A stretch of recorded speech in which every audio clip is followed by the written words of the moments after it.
षट्त्रिंशः सर्गः सिद्धार्थप्रतिबोधनम्। ततः सुमन्त्रमैक्ष्वाकः पीडितोऽत्र प्रतिज्ञया स बाष्पमतिनिश्वस्य जगादेदं पुनः पुनः। सूतरत्नसुसम्पूर्णा चतुर्विधबला च मोहो राघवस्यानुयात्रार्थं क्षिप्रं प्रतिविधीयताम्।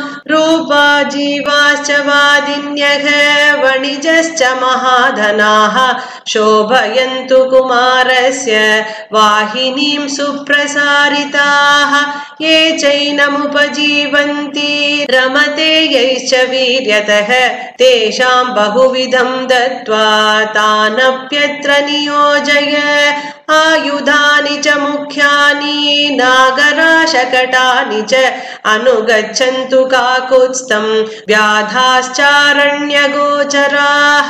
निघ्नन् मृगान् कुञ्जरांश्च पिबंश्चारण्यकं मधु नदीश्च विविधा पश्यन् न राज्यस्य स्मरिष्यति। धान्यकोशश्च यः कश्चिद् धनकोशश्च मामकः तौ राममनुगच्छेतां वसन्तं निर्जने वने। यजन् पुण्येषु देशेषु विसृजंश्चाप्तदक्षिणाः ऋषिभिश्च समागम्य प्रवत्स्यति सुखं वने। भरतश्च महाबाहुः अयोध्यां पालयिष्यति सर्वकामैः सह श्रीमान् रामः संसाध्यतामिति। एवं ब्रुवति काकुत्स्थे कैकेय्या भयमागतं मुखं चाप्यगमच्छोषम् स्वरश्चापि न्यरुध्यत।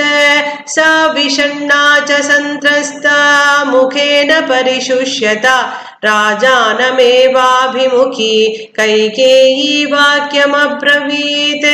राज्यं गतजनं साधो पीतमण्डां सुरामिव निरास्वाद्यतमं शून्यं भरतो नाभिपत्स्यते। कैकेय्यां मुक्तलज्जायां वदन्त्यामतिदारुणं राजा दशरथो वाक्यम् उवाचायतलोचनां।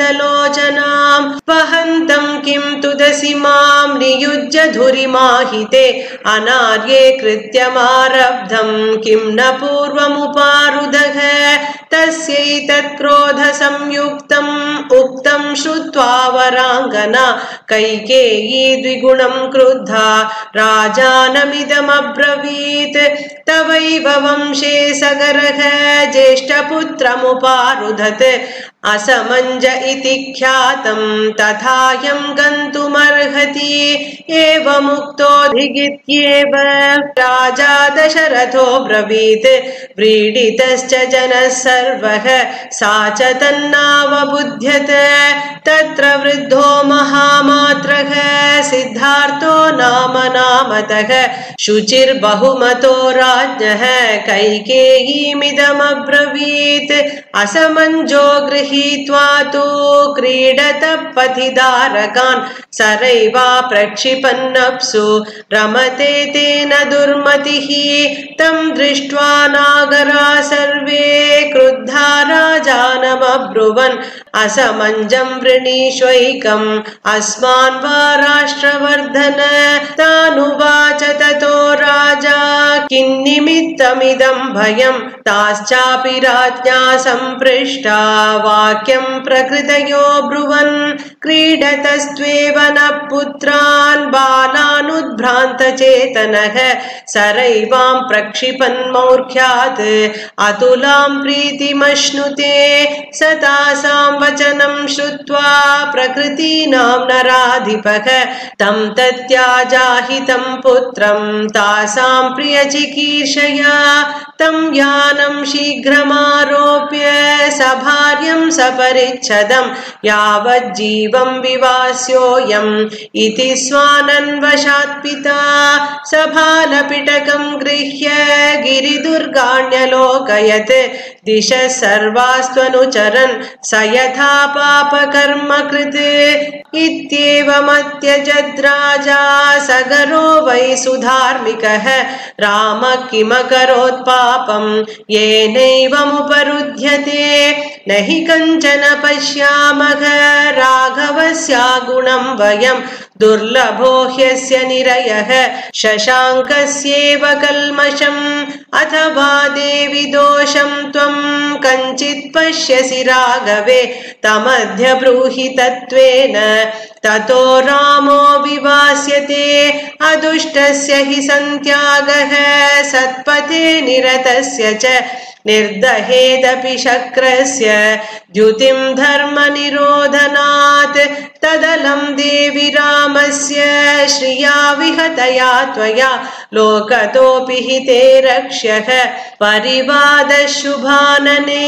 श्रुत्वा तु सिद्धार्थवचः राजा श्रान्ततरस्वनः शोकोपहतया वाचा कैकेयीमिदमब्रवीत् एतद्वचो नेच्छसि पापवृत्ते हितं न जानासि ममात्मनो वा आस्थाय मार्गं कृपणं कुचेष्टा चेष्टा हिते साधुपथादपेता अनुव्रजिष्याम्यहमद्य रामं राज्यं परित्यज्य धनं सुखं च सहैव राज्ञा भरतेन च त्वं यथा सुखं भुङ्क्ष्व चिराय राज्यम् इत्यार्षे श्रीमद् रामायणे वाल्मीकीये आदिकाव्ये चतुर्विंशतिसहस्रिकायां संहितायाम् अयोध्याकाण्डे सिद्धार्थप्रतिबोधनं नाम 38 सर्गः।